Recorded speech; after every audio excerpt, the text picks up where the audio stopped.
And it looks like we are live. Guys, give me just a couple of seconds here. As you always know, we have to get our wonderful Facebook communities in here to join us on a beautiful Friday evening to talk some Denver Broncos. Still spinning wheels. Give it a second here.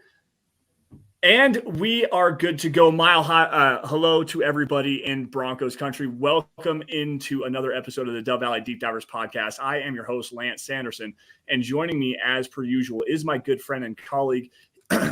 He is Mile High Huddle's senior NFL draft analyst, the one and only Erick Trickel. And dude, we have made it. We are finally here. The NFL season has officially kicked off with the Kansas City Chiefs losing a stunner of a game last night, to tell you the truth. Despite being down Chris Jones, despite being down Travis Kelce, they lose 21-20 in their home field at Arrowhead to the upstart Detroit Lions. Man, how are you doing and how excited are you for what's going to come down here on Sunday? I mean, I'm excited. Football's back. I love this time of year. I mean, draft season's still my favorite season. But yeah, I love the football season as well. I love getting to watch the Broncos and just seeing what all is going to come of everything that we've been talking about for the past few months. What we saw in the preseason, how much that's going to carry over, what new things are we going to see in the regular season. And we'll probably see some new things starting like a little bit this week and then more and more and more as the season goes on. I'm excited. And of course, starting off with a Chiefs loss, even though they were without two of their best players, including their best defender, it's still nice to see a loss. I mean, everybody has to deal with those like that. And one of them is a holdout and just pay the guy. Like, really? It's not that hard to pay the guy. But Kelce being out with an injury, like Bronco fans, we know how that is to not have one of your better players or best players because of injury. Still nice to see. I was glad for the Lions. They're one of the teams that for years I've actually like rooted for just because I felt so bad for them. I like Dan Campbell as a coach and like just how much his players love him. So I was excited. Like football's back and it was a good game and a good way to start the season. Yeah, and I do want to say something, like there is a human aspect of what goes on in a football game, and these guys they're human beings for sure. Don't get me wrong. Like I don't necessarily wish well for the Chiefs in terms of the on-field product. I hope they lose every game they play, but you got to feel for Kadarius Toney, man. The game that he had literally led to a 17-point swing in 3 drops. I mean, he had the drop that went through his hands for the pick 6. Had another drop for a touchdown, another drop that would have been a first down that would have set up the game-winning field goal. So, like, to see the struggles of something like that, I've been going through some struggles of my own, and to lose some confidence, it's nice to see someone else actually go through that. And I feel for the guy. I feel bad for him in what was shown out there on the field last night. But the Broncos are off on a good foot here with a division rival losing a winnable game at home. So now it may actually work out in the Broncos' favor if they actually, bring the stuff that we think that they could bring to the field this season. Now, before we get into our great topic tonight, guys, we're going to be talking some key matchups. We've got, I've got an offensive and defensive player for the Broncos. Erick does as well. We're going to break down how that is an advantage for the opposite team. We've got a couple of people we want to bring into the chat first. Obviously, Papa Bear, David McElrath, jumping in here with the $5 super chat before we went live. So thank you, Papa Bear. And we definitely appreciate your support. Saying good evening, Broncos country, Lance, Erick, Dylan, and Scott. Thanks for the Chiefs' loss to Detroit. Hashtag 12-5, as he's been want to say for a long time. Hashtag Buckham 3 times. Hashtag MHH for life. Hashtag DB4L. David, thank you, man. We appreciate that. Yes, thank you. And I mean, yeah, as we were saying, it's like Chiefs lose, always a great start for it. I hope for 12-5. I still don't see 12-5. I still think about 10 wins is the max, but we'll see. It's gonna be a fun, enjoyable season, and not a fun, enjoyable season like last year where it was just like the world's best comedy on the football field from Broncos football. Right. It should actually be like good football that we're going to be seeing this year. Yeah, absolutely. Gary Palmer just jumped in here with a $10 super. Gary, what's up, man? Thank you for joining us. He says, hey, Lance, Erick, Dylan, and Scott. No Scott tonight. Dylan's behind the scenes running some stuff in the chat moderation, so no Scott. But continuing here for Gary, I admit that I'm superstitious, but that Kansas City loss feels like a sign. I'll take it. Go Broncos and Buckham. I'm not going to say it looks like a sign because there is some context that needs to really be brought into everything. You get a pick six, the 3 drops from Tony. You're missing Travis Kelce. You're missing Chris Jones, who, like Eric says, is their best defensive player. And if not for Aaron Donald, the best interior defensive lineman in the game. And I know that based on last season alone, when Chris Jones did not play, the Chiefs were 28th in EPA per play on the defensive side of the football. When he did play, they were top 12. So he is a very critical and crucial piece for that defense. So to not have him out there definitely was a big loss for that Chiefs team. And let's be honest here, I'm not sure what was going on with the Detroit Lions and how they were running that offense, not getting Jahmyr Gibbs nearly as involved as they probably should have. David Montgomery at the running back position was just, I don't know, he was hit and miss very, very much so in pass protection, especially down the stretch. So take it with a grain of salt here. Understand that a loss is a loss, but there's still some context here. And it's a long season. I mean, 0-1 for the Chiefs sucks, but they're still the best team in the NFL as of right now. They are still the reigning Super Bowl champions. So let's see how this all plays out over the next 16 weeks. Yeah, I mean, and as you said, no Chris Jones. He's likely going to be back. Well, he has admitted that he will be back if they don't get a contract work figured out by the Broncos game. And that's a huge piece. Every year, he just consistently just dominates up front against the Broncos. Hopefully this year with the improvements they made, we can see it not be as big of a factor, but it still is. But we got a long time before we get there. Sad part of the football season is that there's always going to be injuries. The Chiefs will likely deal with some injuries, and knock on wood, the Broncos will be dealing on injury. Just not as many as the last few years, I hope. But we got a couple other questions getting to this Raiders game, what we're here for to talk about. David Youngkin coming in saying, evening, everyone. So Chandler Jones is not playing, so we double team Crosby. They still got another guy, Tyree Wilson, one of the top draft picks in the draft. I mean, and he really started putting things together as the preseason went on. And on top of that, last year, Max Crosby was the 11th most double team edge defender and still dominated, whereas Chandler Jones was the third fewest double teams. So Chandler Jones being out isn't going to mean a whole lot of extra double teams for Crosby, because you still got to worry about Wilson, and double teaming Crosby doesn't work out so well. But I have an article up that talks about Max Crosby, what he's done against the Broncos, and what he did in his one game against the Mike McGlinchey, where Mike McGlinchey essentially shut him down for the game. He still got I think Crosby ended up the game with 4 or 5 pressures, no sacks, and only 2 of the pressures actually came up against Max Crosby. Mike McGlinchey, my bad. Lance? All right, Lance appears to be frozen. And then we have C-Chain coming in saying, thinking that Jerry Jeudy will play on Sunday. It definitely seems to be trending in the right direction, that he will play on Sunday. I still doubt it. I think week 2 is what they're going for. He still hasn't done team activities yet, which is typically the key sign to have. Not doing team stuff today, typically a bad sign about his ability to play the game in the following Sunday.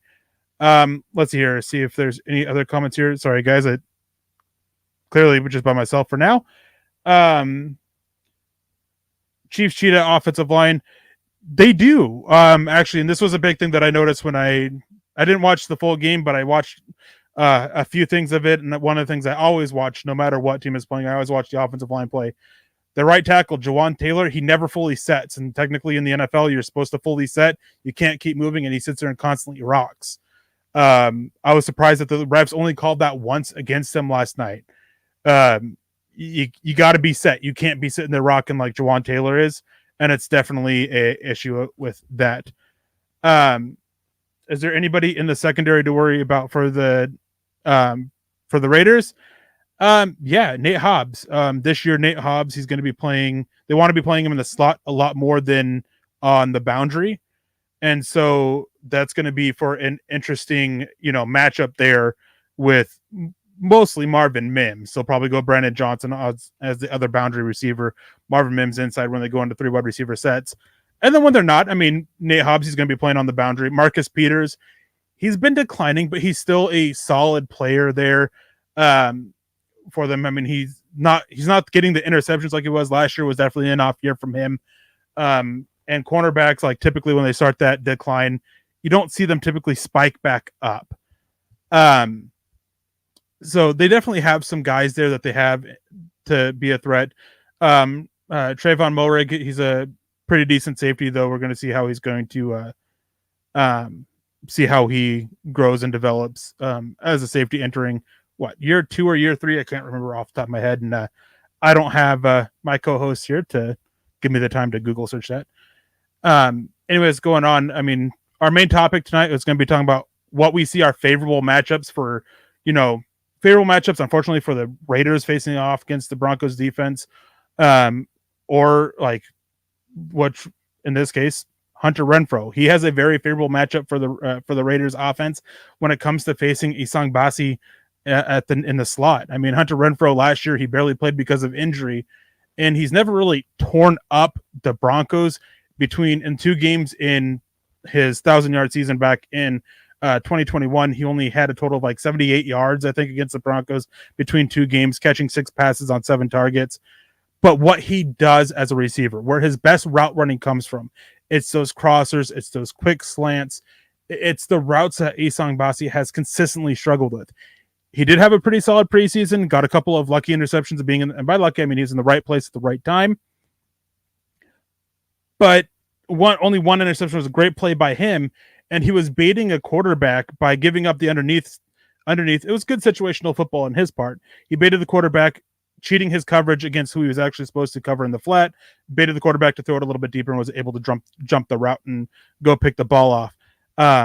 So using Hunter Renfrow and Isang Basi is going to be a critical matchup for the Broncos to defend against. And unlike we saw in the preseason, Jimmy Garoppolo, I have a lot of issues with him as a quarterback, but he's a smart enough quarterback to see when he's being baited most of the time and not fall for the bait. Lance, good to have you back. Yeah, sorry about that, guys.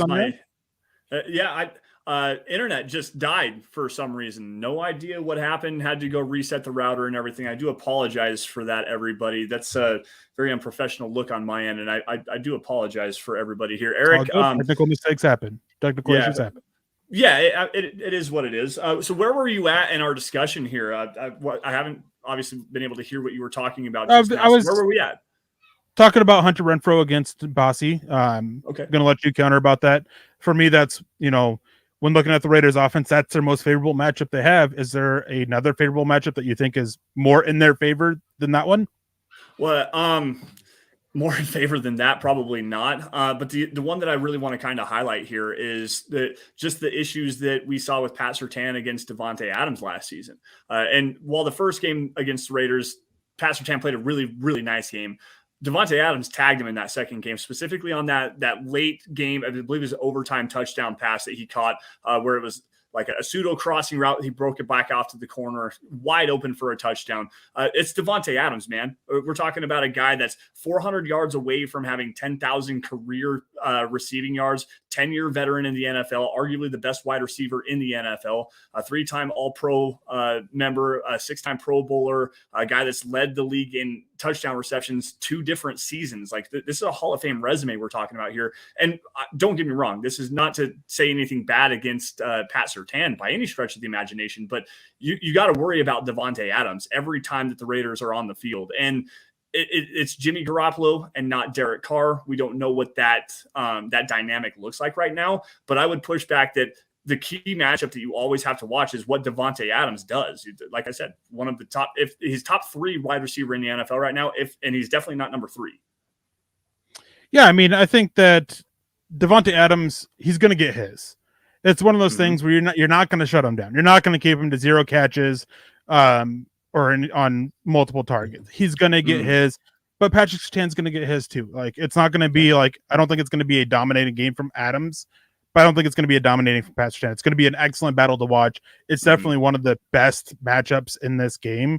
Like, when talking just pure skill against skill, they match up so well against each other. And, Patrick Surtain entering year 3, he's smarter. He's more grown in the game. Like, the same thing that he bit on last year, he's not going to bite on those this year. I mean, he even talked about it, I think, after that game, about how he's going to go spend time in the film room, watch and watching clues and keys from Devontae Adams to see what's coming. It's just that thing that he's going to do to just consistently grow. But yeah, I mean, they have a lot of weapon. Like they have a surprisingly amount of decent weapons on their offense. Yeah. But Hunter Renfrow, I think, really goes under the radar a little bit. And especially for a Josh McDaniels type offense. Yeah. We've seen it. We've seen how much he loves that slot receiver and how big they are in it. Last year, obviously derailed by injuries. But I mean, I think that Renfro's going to be in for a good season as long as he can stay healthy. And they have some decent other receivers too. They brought in Jacoby Myers, who's a pretty solid guy as well. That's going to be a pretty interesting matchup there with Damari Mathis. And then, of course, Josh Jacobs in the backfield. And then the tight ends that they brought in, Austin Hooper, but more so Michael Mayer, the rookie they brought in. Very interesting offense, but I think that the Broncos overall match up extremely well against the unit. I do as well. And I'm going to go back to something, to a guy that you just mentioned, the rookie Michael Mayer. Everyone said he's one of the best tight end prospects we've seen. And it's hard to argue that. This dude is a great route runner. He's very polished, has a great catch radius, is a very good blocker. Getting him lined up one-on-one against a guy like Josie Jewell, and not to say that Jewell can't hang and bang with him. He's a veteran. He knows how to put himself in the right positions here, but that's going to be another matchup to watch here, especially over the middle of the field. Like there were people calling Michael Mayer baby Gronkowski when he was coming out of Notre Dame. So that's I disagree with that. That my personal opinion on that. I think he's more Jason Witten than he is Rob Gronkowski, because he's not quite the explosive athlete that Gronkowski was. But at the same time, you're talking about a team in the Denver Broncos that have struggled to cover tight ends for years. It's been a long time since Al Wilson and DJ Williams roamed the middle of the defense. It's been a long time since Brandon Marshall and Danny Trevathan roamed the interior of this defense. So these two linebackers the Broncos have in Jewell and Alex Singleton, they're going to have their work cut out with a guy like a Michael Mayer over the middle of the field. Now, switching things up here, going to grab some comments from the chat. John Juno comes in saying, do you guys think Max Crosby lines up more against Bulls or McGlinchey? Outside of his rookie season, Max Crosby lines up to the offensive right over 95% of the time. He very rarely switches side. And this is a big myth that a lot of fans have, and even analysts have. I know I've talked about it. Oh, this guy can flip sides and you can use him in this way. You don't have it. You don't see that, not especially from star players. Think of Von Miller. I mean, yeah, you saw him switch to the other side every now and then, but it wasn't 50-50. It was pretty much 90+% versus sub 10%. DeMarcus Ware, like these star edge rushers, they have their side, and there's multiple reasons for it. DeMarcus Ware spoke about it a lot.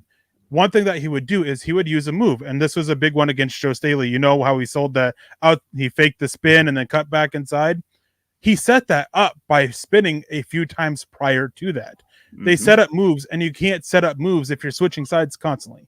Max Crosby, he'll go against Mike McGlinchey at least 90% of the time, and probably well over 95% of the time. They just don't switch sides. Terry Wilson's going to be going against Bulls, which is going to be a fun matchup. That's going to be Bulls does typically does better against power than speed, and Terry Wilson is more of a power rusher than anything else. Right. And just to kind of piggyback off that, to bring you some statistics here on in terms of what Max Crosby was actually doing just this last season. I believe now my phone's not pulling it up. We talked about this earlier. Eric and I did earlier today. Max Crosby played, I believe it was like 1,082 snaps last season, and 1,038 of them or something. I don't remember the exact number. So 1,038 of those came on the right side. 95.6% of the time, Max Crosby is going to be going on the right side of the offensive line, so the left defensive end spot. Like Eric said, these guys, they don't like to move. I think it was Carl that was talking about it as well, talking about the offensive line, guys that play on like left tackle that everyone's like, oh, he can switch over to play the right tackle spot and help shore that up. We'll draft another left tackle, right guard, left guard. Same difference here. You're talking, it's like wiping your butt with your opposite hand. It's just a very uncomfortable situation. These guys have their preferred sides, and they're going to stick to those preferred sides pretty much their entire career. And a lot of it can deal with, some of them are explosive using that right foot as their spring foot compared to their left foot. So that we'll see them dictate what side they're playing on. There's a lot that goes into it. And it's not as simple. Like, sure, they can switch sides, but outside of depth guys, you don't really see it. or situational pass rushers. You just don't really see it. Phil McLaughlin coming in saying, "Good evening, Eric and Lance. What do you guys think will be the snap count spread with the running backs?" I think Samaj P. Ryan's going to have the most snaps. Javonte Williams will be second, and then Julian McLaughlin, probably around 5 to 10 snaps total. They talked about it. They kind of want to keep Williams on a snap count a little bit, and just like slowly ease the workload back onto him. And so I think that P. Ryan will have the highest snap count there. Yeah, I'm with you on that. It's going to be something like a 50% snap count to Samaje P. Ryan, 40% for Javonte Williams as he still recovers from that ACL injury suffered from last season, and then Jaleel McLaughlin. I think they're going to have a more specialized package for him. You know, five touches maybe in the game. Probably, I don't know, 10% of the snaps, something like that. It's not going to be a big workload for them, but Eric and I talked about bold predictions right before the beginning of training camp. And one that I had thrown out there was that the Broncos were going to have a pair of 1,000-yard receivers. Knowing what we know now, that's going to be completely a different direction here. They're going to have a pair of 1,000-yard running backs in Samaje P. Ryan and Javonte Williams, because these guys want to run the football. They absolutely want to dictate their game based on the running game, and they're going to pound the rock. It's only happened 7 times since 1970, with the last time happening with Lamar Jackson actually at quarterback and Mark Ingram with the Baltimore Ravens in 2019. Before that, it was 10 years before that with Jonathan Stewart and D'Angelo Williams in Carolina. It's a very rare thing, but I think the Broncos, with the way that they're going to try to run the football and dictate what the defense is doing based on the running game, there's a very good possibility that we could be pushing towards that. Is it likely? No, I don't think historically the precedent is not there. But as a bold prediction, absolutely. I think with the workload these guys are going to get and their ability on the field, you could absolutely see both of these guys touch 1,000 this year. Yeah, moving on real quick. This can open up the conversation we have with your favorable matchup for the Raiders defense. Ashish? I am not convinced with our wide receiver depth, really, with Judy out. Mims, Brandon are rookies. Brandon Joseph is entering year 2. And Sutton is no Justin Jefferson either. No one's Justin Jefferson. Justin Jefferson's a one of a kind receiver. He's one of the top 3 receivers in there in the NFL. Like, he's so ridiculously good. Yeah, like I was gonna say, he's not number 2 or number 3 either. Just absolutely ridiculously talented. But I understand where you're coming from. I'm not overly sold on depth, but we know that the Broncos are going to be a run-heavy team. We've known this for months now. One of the first things Sean Payton said is that we're going to emphasize the run. We're going to be a running offense. A lot of power run. You know, there's going to be a lot of heavy sets. He kind of hinted at it when talking about the roster makeup and why they kept so many tight ends. Got to have those extra blockers in there for the running game. I think that we're going to see, and compared to the rest of the NFL especially, a much higher usage of 2 and 3 tight end sets because of this. Plus, they're going to call up to probably at least one receiver off the practice squad for the game to help out a little bit with the depth, but it's not going to be a pass-heavy game or pass-heavy offense, especially with the wide receivers this year.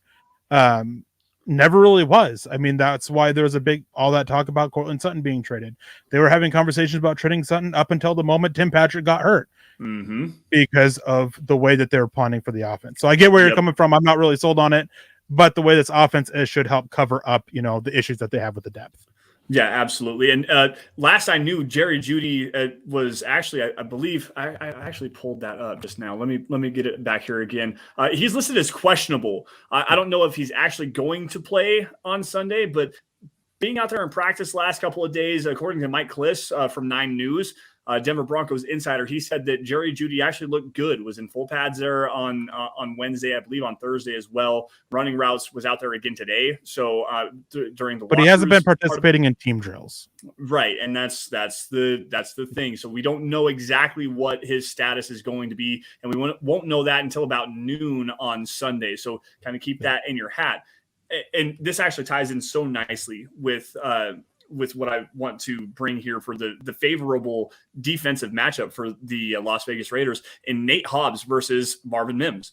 Nate Hobbs Erick, correct me if I'm wrong here, was one of the players that you didn't actually get a chance to really scout and was one of the bigger reaches in the draft, according to you a couple of years ago. Am I right on that? Or is that I believe a different? so. Yeah, I believe so. like I don't remember even where he came from, but everyone's like, who's Nate Hobbs? Nobody knew who he was. He was like a 4th-round pick for the Raiders a couple of seasons ago. This dude has transformed himself into one of the best nickel cornerbacks in the NFL. This dude's phenomenal. He's twitchy. He's explosive, got good length, really good technique. And he's coming out here against Marvin Mims, a rookie who I like his route running. I know that he likes his route running. Just ask him. He'll tell you. He was the best route runner in the NFL draft this season. He's also got a lot of speed, but Nate Hobbs is a savvy veteran guy, plays physically at the point of the catch. He's a guy that this is not a very favorable matchup for the Broncos. And with Jerry Jeudy not being the guy operating in the slot specifically against a guy like Nate Hobbs, this is a big, big win for the Raiders if Jerry Jeudy does not play. Yeah, real quick, guys. If you guys are giving stars, I'm missing them. I apologize for that. We do not have Scott in the background, and Facebook for me is not working, so I cannot go there and grab them. So if you're donating stars, I apologize. We cannot see those on our stream service that we use. But just know that we appreciate you. I'm trying to grab Facebook comments specifically because of that ability, and obviously we can see when super chats come in. But before I get into Nate Hobbs here, Dan Wilkett comes in. I really do think the O-line is built to run. However, pass protection is still in the air. If they just stick to the run, I think this O-line can produce 8 yards per carry. I'm not sure 8 yards per carry. That's a high number, but I think they can edge out like 4.5 to 5 yards per carry. They're built to run. Ben Powers, great run blocker. Not showing up in pass protection, which he did actually pretty well there in Baltimore in true pass blocking sets. I know a lot of people want to talk about the scheme that they run there in Baltimore, but true pass blocking sets are something of their own thing. There's certain things for it, and he did extremely well there for them. Just didn't carry over into the preseason, and hopefully we see improvements there. And Mike McGlinchey was well renowned for his run blocking ability and solid pass protector as well. So they're definitely building it to run. Pass protection still up in the air. We saw issues with that in the preseason. Issues of this line just not gelling, communication issues, all sorts of issues with the offensive line that hopefully they're still continuing to focus and work on. They did show improvements from week 1 to week 2, and obviously we didn't see them week 3 of the preseason in the finale. So hopefully that trend of improving continues to grow. Yeah, absolutely. I'm with you on that one. And I actually wanted to bring another one. Erick kind of mentioned his name a little bit ago when we were talking about this stream privately. Bilal Nichols, the interior defensive lineman for the Las Vegas Raiders. This dude's a hell of a run stopper, and he's going to be lining up as a nose tackle against Lloyd Cushenberry. And we all know the issues that Lloyd has had in the past. So that's another sneaky matchup to kind of keep your eye on. But Erick, I want to get back into this Hobbs versus Mims conversation. What do you think about that? Sorry, repeat your question. I was reading a comment real quick. Well, I was just saying, first off, Bilal Nichols versus Lloyd Cushenberry in the running game. That's something to definitely watch for sure. And that's a favorable matchup for the Raiders. But I brought up Nate Hobbs and Marvin Mims. I'm curious your thoughts on that. And then we got another chat here from Lawrence Rivera in a second. So, I mean, I kind of talked about it when you were having internet issues. Nate Hobbs is a good corner this year. They want to go and use him more in the slot, especially in 3 wide receiver sets. And when Denver goes into 3 wide receiver sets, which will still be a decent amount. And when I talk about heavy 2 tight end, 3 tight end personnel, it's in comparison to the rest of the NFL. So still probably going to see about 50% or more of 3 wide receiver sets from this team. Yep. Instead of like the 60, 70 plus that we've seen in previous years. It's going to be lower in that. It's relative to the rest of the NFL, just to be clear here. So we're going to see him slide into the slot and handle Marvin Mims. And when he does, you have Marcus Peters likely going against Cortland Sutton. And who is their second quarterback or their third corner technically? Brandon Faison, I think. I'm pretty sure Shakorian Bennett. Let me pull it up. I have their roster pulled up in a second here. Either way, that should be a good open up lane for the Broncos with that third wide receiver coming in, Brandon Johnson most likely. But also is like you can run a lot of pull routes with with Marvin Mims, who you're going to be trying to pull safeties or pull linebackers, because a linebacker unit for the Raiders, it's not good. Their safeties, they have a guy who's more of a down in their face safety, not necessarily a box safety, but you don't want him playing super far away from the line of scrimmage, and then you have a center fielder in Moehrig. So you can use Mims still, even against St. Hobbs, to help try and control coverage. So while I do think that it is a favorable matchup for the Raiders there are ways the Broncos can work around that matchup. Yeah, and I don't disagree with you. And I think that utilizing the deep speed over the top with Marvin Mims, Nate Hobbs is quick and he's twitchy, but he doesn't have that long speed that you really desire from a guy like that. Like with Mims, he's a 4.38 guy, I believe, coming out of Oklahoma. Like this dude is fast. One of the fastest players on the Broncos, if not the fastest player on the Broncos on the roster currently. And it would be interesting to see a foot race between him and KJ Hamler. Nate Hobbs going deep is not going to be able to hang up with Marvin Mims. And you're going to need Trevon Moehrig, a player that I loved coming out of TCU a couple of years ago, who's one of for what this Raiders team is right now, he's one of their better defenders, especially in a single high safety role, which they like to run a lot of single high free safety stuff. So you can dictate what the Raiders are going to be doing, utilizing that speed, moving Moehrig to one side of the field, and then utilizing another guy that I'm going to break down here in just a few minutes, and Greg Dulcich over the top and utilizing him over the middle of the field when you kind of split, like parting of the Red Seas more or less. So while I think that Hobbs and Mims underneath is a favorable matchup for the Raiders, what the Broncos can do to counteract that is utilizing the speed over the top with Mims to create more separation underneath. Before we move on, we got a couple comments here that we got to grab. Phil McLaughlin coming in saying, you guys thinking 65-35 run pass? No, I think like 55-60 for the run. So that's where I think is 55-60 to 40-45 for the run pass thing. You just don't see teams break that 60 mark last year.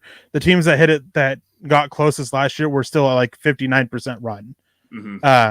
So I just don't think that it's going to be that heavy, but it's going to be more than what we've been used to over recent years. Yeah, we have Lawrence Rivera coming in. Sorry, grabbing his stars chat. I'll let you talk on that here in just a second.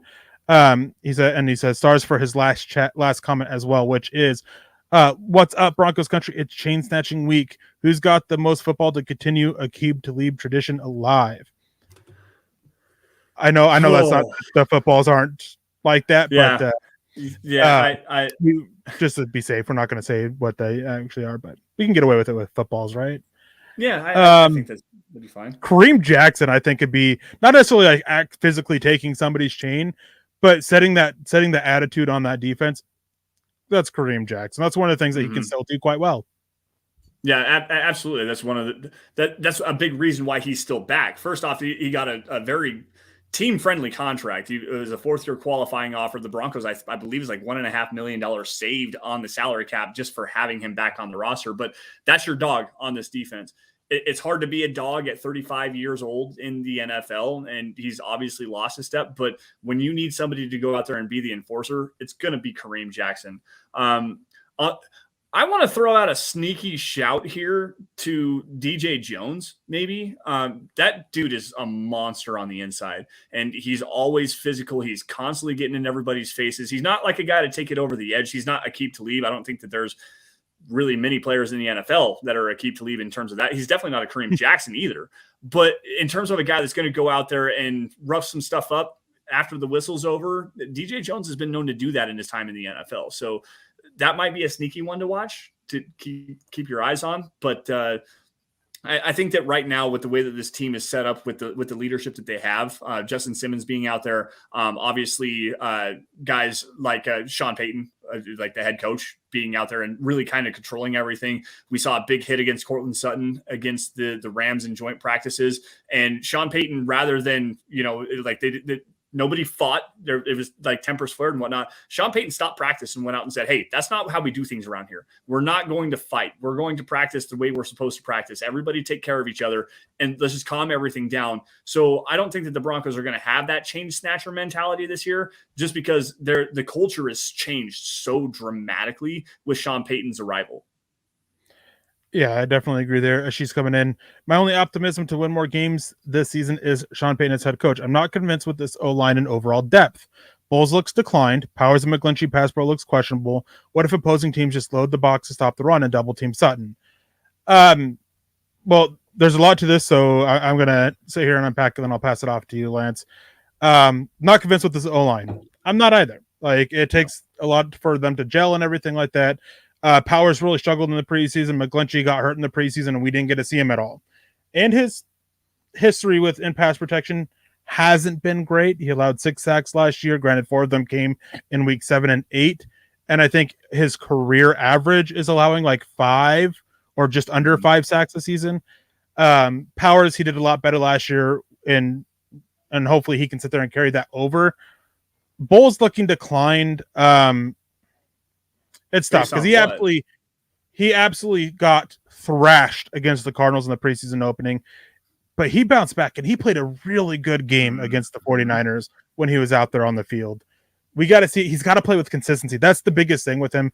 He's never really played with consistency, and he's one of those guys that when one bad thing happens, it takes an act of Congress, for a better way to put it, to get him out of his funk. You will start seeing him chain mistake after mistake after mistake. That's who he's been his whole career. So I don't think he looks declined. Yep. I think he's just what he's been. And then also coming to the fact that he is coming off a broken leg, not to use that as an excuse, but that does factor into it as well. And opposing teams just load and stop the run and double team Sutton. Well, then you still have Mims as Mims flanking with his speed that can, make them pay for that. So as long as you have that speed threat, you can't just load the box. You make them pay for that a couple times. They're going to cheat their coverage. They're going to cheat it and open up things in the passing game, or you're going to open up your running game. It's can't just do one thing to shut everything down. Football just doesn't work like that. Now moving over to Broncos favorable matchups. We talked enough about the Raiders. Raiders suck. They're going to lose. They're going to go 0-17. They're going to go 0-17, and yet Josh McDaniels will still make a mistake and trade away the first overall pick, so they don't even get Caleb Williams. Just throwing shots at Josh McDaniels in the tube because he sucks too. So Broncos favorable matchups here. I have a favorable matchup for the defense against their offense. Their right tackle actually had a pretty good season last year. I almost went him against Randy Gregory, who predominantly rushes off the offensive right side, but he played well. Like the right tackle that played well last year. And then Colton Miller, he matches up really well with Jonathan Cooper and Frank Clark. For me, I'm going inside on this. I couldn't really find that one matchup in the secondary. The linebackers as well. But Zach Allen against their right guard, Greg Van Roten, is an absolute tremendous matchup for the Broncos to take advantage of. You're absolutely correct on that one. Zach Allen with the play strength that he uses, I don't know, it's not twitchy, but fluidity that he plays with. There's enough lower half fluidity and the conversion of speed to power that he uses. It's not like a Draymond Jones, but it's almost quite there. Like Zach Allen against Greg Van Roten and the twists and stunts with the speed that they're going to bring off the edge with Randy Gregory and utilizing Zach Allen to just blow everything up on the inside. That's a huge matchup for them. But I also think that it's going to open up a whole lot of stuff for DJ Jones along the interior of the defensive line. I think that he's going to have a big game going against Dylan Parham at center. Like this matchup where DJ Jones and what he looked like in the San Francisco 49ers game in the preseason, the limited snaps that he did have, this dude's a wrecking ball. He's going to come out here and absolutely destroy some stuff up front. And if DJ Jones is capable of taking on those double teams and ripping apart the interior of the defensive line, Zach Allen one-on-one against Greg Van Roten, that's a very big winnable matchup for the Broncos defense. I'm going to go back to the second level. Well, real quick, I want to go in there and actually get into why I have Zach Allen briefly here. So did you watch the Cardinals Raiders game from last year?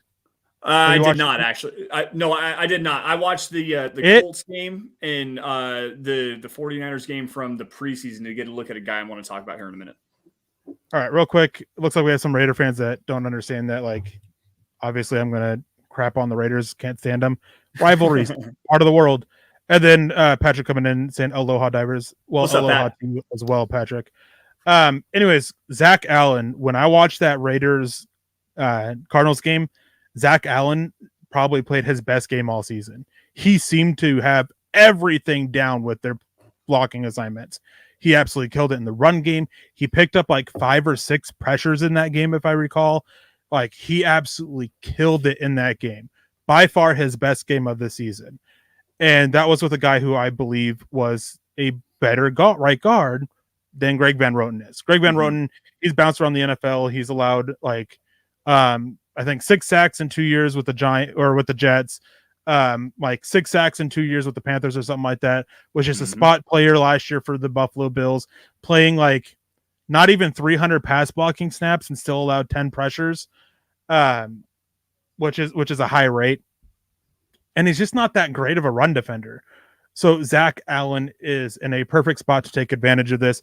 But we got to see better from Zach Allen, though. This was a terrible preseason from Zach Allen when he over the first 2 games. Got to see better for him. This is a good matchup for him to, get back on track and show why he was so coveted by the Broncos.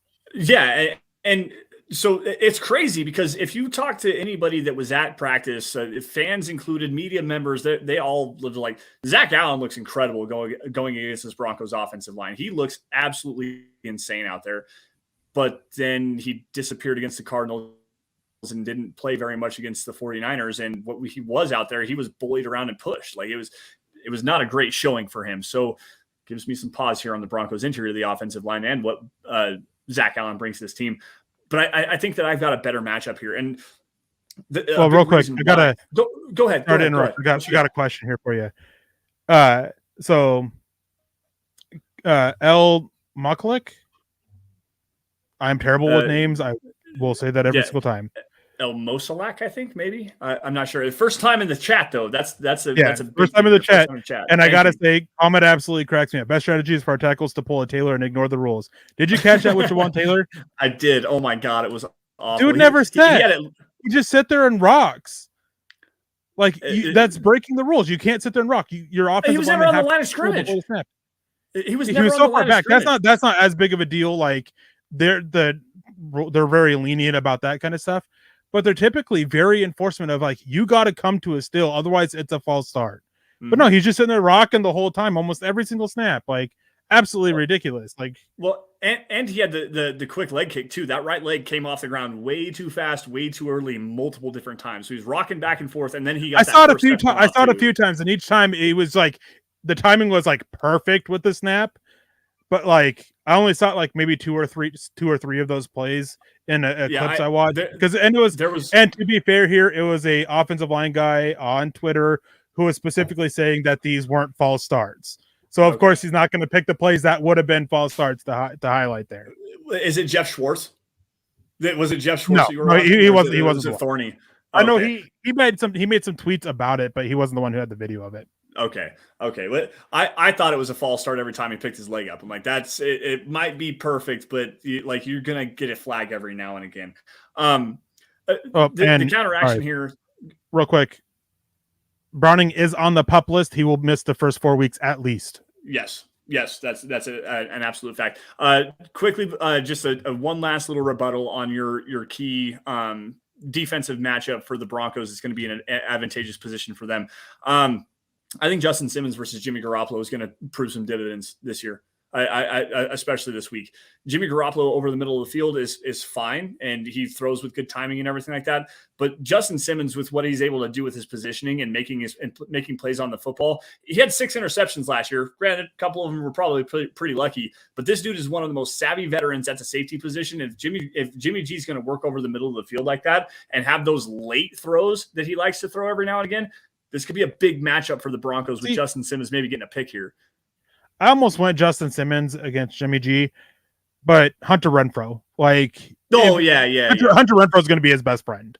Go ahead. like without a doubt. And obviously last year we didn't get to see Justin Simmons against the 49ers last year.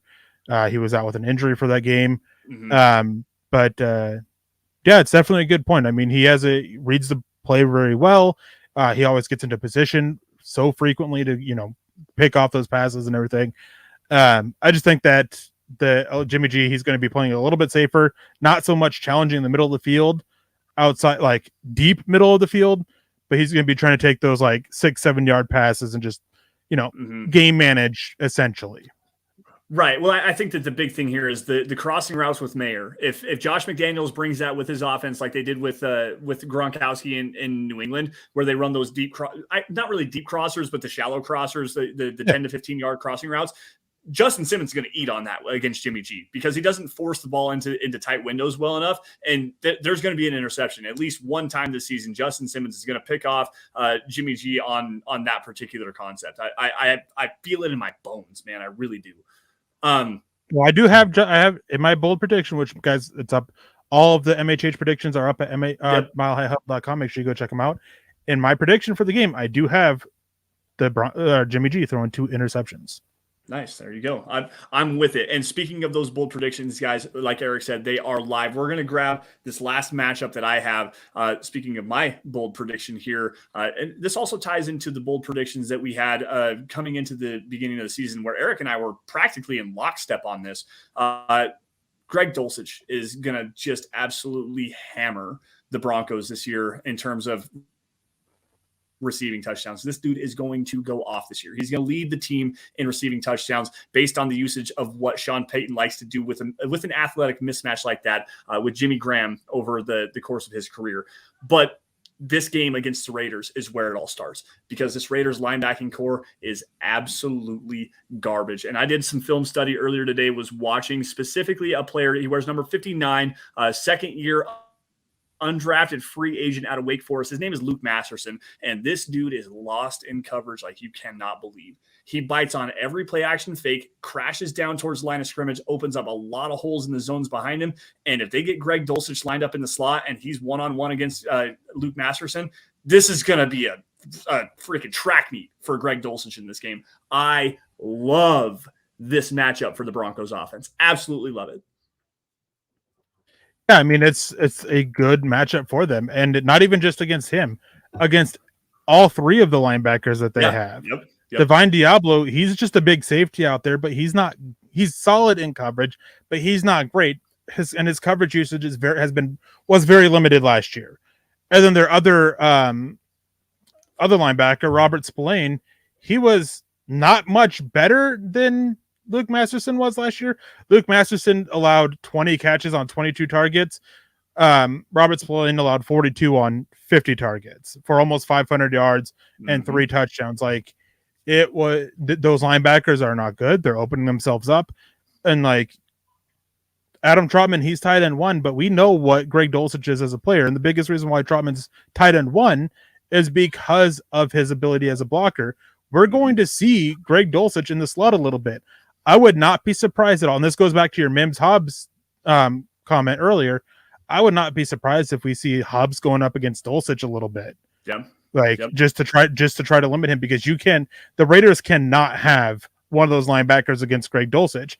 But doing that is then you're opening up Marvin Mims. So like anything that you can do, the Raiders can do to help try to deal with one potential issue, I think just opens up another for the defense.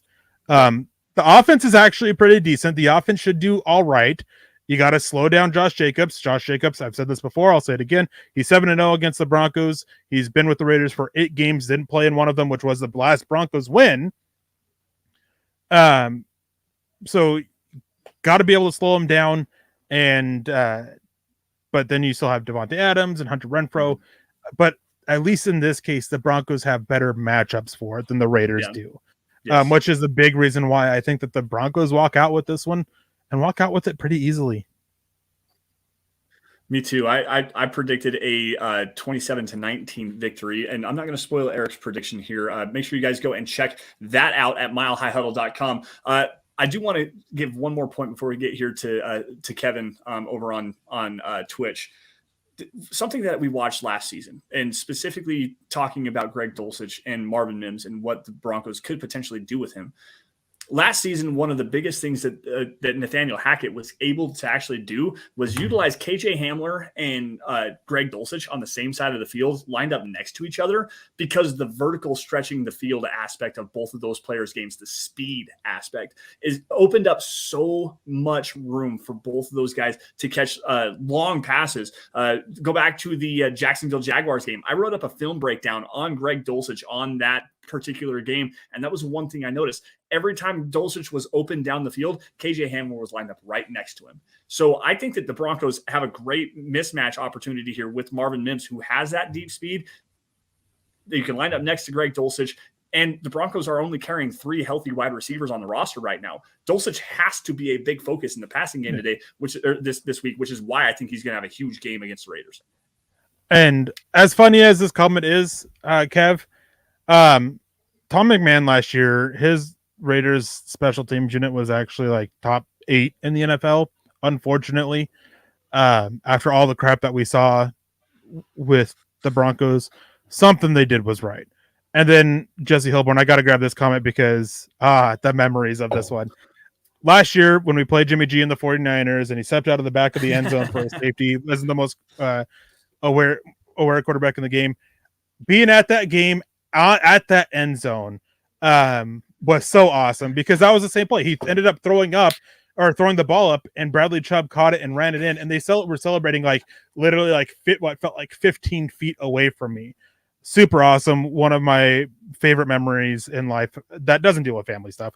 So I didn't realize that you were in that end zone so I knew that you were at the game, and I knew you were sitting like what, 3 rows up or something like that. I didn't realize you were in that corner of that particular end zone. That's awesome, man. That's such a great memory. And like celebration, if you're watching the thing, you can see my fat butt sitting there in my ugly Broncos Hawaiian shirt. But anyways, yeah, I mean you're not wrong. Like Jimmy G has a tendency to be late getting rid of the ball. He has always had awareness concerns out there. It's why it's always been so important that he has a safety net of a receiver, which again, Hunter Renfrow, that's it for me. But so glad you brought up this play because it just brings back the memories there.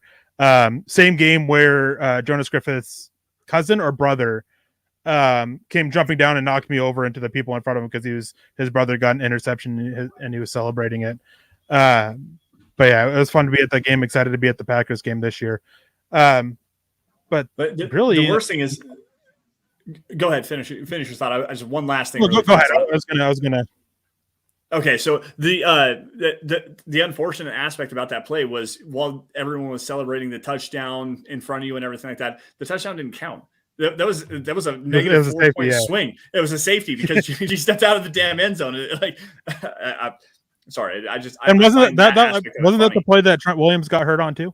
I think so. Yes. Yeah. So I'm fairly certain it was.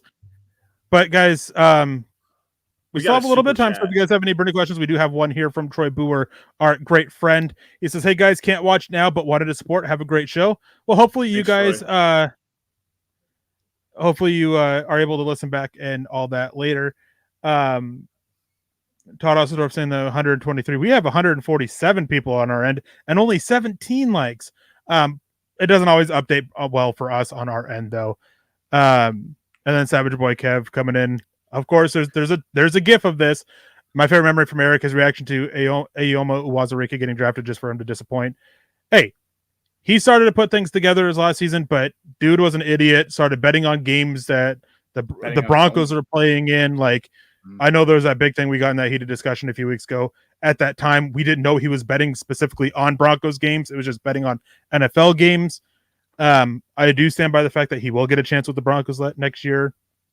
It's up to him to take most of it. If they weren't going to give him a shot, they would have cut him already.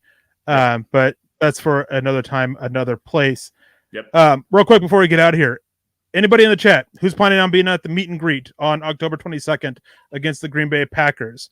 Will you guys type that in? Let us know. And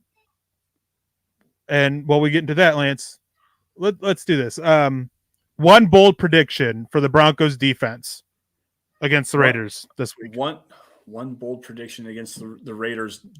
So one bold prediction for the Broncos defense against the Raiders offense. I think Justin Simmons gets one of those picks you're talking about in your prediction there for the MHH roundtable. I think Jonathan Cooper is going to have a day against Colton Miller. I think 2 sacks from Jonathan Cooper this game is going to be something we see. I'm so proud of the development of Jonathan Cooper and what he was able to do. I mean, he had open heart surgery and was like projected to be a 3rd or 4th round pick coming out of Ohio State. He had the heart issue and they got it all taken care of. Fell to the Broncos in the 7th round, has rotated his way through and won the starting job. He's listed as the edge number 1. We actually have a question here. Who's going to be the starting edges? My stream just refreshed on. There, so from Rodney Garcia, who's your starting edge rushers, Lance and Eric? The starting edge rushers are set by the Broncos. It's Randy Gregory and Jonathan Cooper. This dude has worked his ass off. Well, the first 2 guys are going to be on the field anyways. He worked his ass off and came back from some of the worst trials and tribulations, showed up, worked out, did everything he did, grew and developed and turned into a player that I think is going to lead the team in sacks this season. That's my bold prediction for the season. Jonathan Cooper is going to have 12 or 13 sacks this year and lead the team.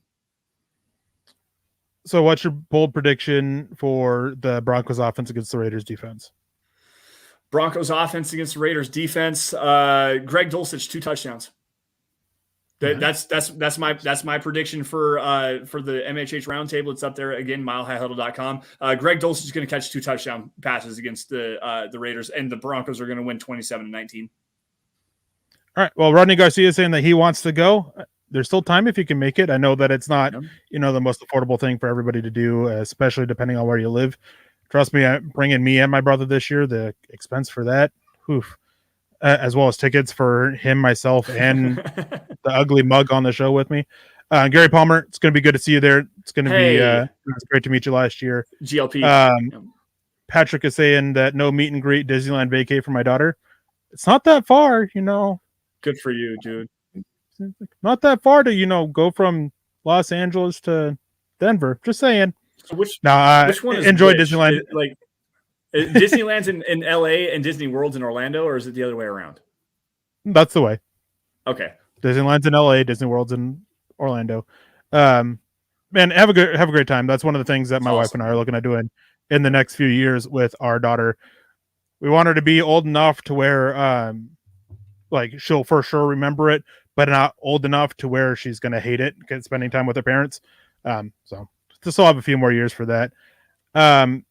We got Savage Roy Kev. Lloyd Cushenberry becomes a top 10 center. I don't think that's going to happen in one game. I don't think it's going to happen, period. But especially not in just one game. No. What's the song by Milky Chance, I believe is who it is. I Get High Like Colorado. That's this take. I have no idea. Rodney Garcia seeing the P. Ryan touchdown. Savage Boy Kev, 115 yards. Who is your sack leader for the game? Eric. Eric, no, season. I want your game leader and season leader. Go. I just gave you mine. Go. Randy Gregory. Okay. Going chalk. I like it. It's obvious. So my big thing here is if Randy Gregory stays healthy and plays, let's just call it 15 games. Miss a game with a tweaked ankle or something like that. Whatever. If Randy Gregory plays 15 games, he'll have 12 or 13 sacks too. This dude's special. He is incredible. Yeah, my bold prediction for the season is, with the caveat that he's got to stay out there on the field. Has to play more than 12 games on the season. If he does that, then I do think that 12 plus sacks are entirely in it. Yep. Doug coming in saying Russ throws for 300 yards. I think between 200 and 250 personally, as they kind of focus on the run a little bit. Joe says he's going to Telluride on the 22nd. Man, that'd be fun. Years ago, I did and you guys can Google this, and you actually can find a picture of me. I did Shakespeare in the Park for a summer when I lived in Colorado stayed in Colorado for a summer, and Telluride was one of the places we went. We stayed the night up there. Absolute beautiful area. Absolutely loved it up there. It was probably one of my favorite places that I visited. It's ridiculously beautiful. The thing that sucked though was I had to ride all the way back basically in the trunk of a car from Telluride to Grand Junction with no stops. afterwards. So that kind of sucked a little bit about that. Now, I guess we didn't really get my bold predictions for the Broncos offense or the Broncos defense. My bold prediction is that the Broncos approach 200 total yards rushing with Samaje Perine breaking 100. Okay. And my bold prediction for does Samaje Perine get a touchdown? Because we've got a guy in here, Rodney Garcia, saying Perine's going to score a touchdown. I think he breaks 100 yards, but is kept out of the end zone. Okay. So just to make it a little bit extra spicy there. And then my bold prediction for the Broncos defense is they hold Josh Jacobs under 100 yards and they sack Jimmy Garoppolo 7 times. Whoa, 7 times. I was going to go 4. Like 4 would be bold. Like 7. Okay. When I say bold, I mean bold. Hey, give me the smoke. Give me all of the smoke. Give me all of the smoke. Savage Boy Kev jumps in here. He's like, Lance, we need a memory from you this year, man.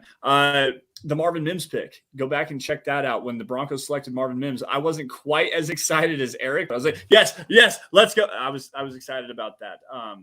But I'll try to provide you something here, Kevin, and hopefully I can live up to the billing there. Let's see. Sorry, I was just trying to pull that off.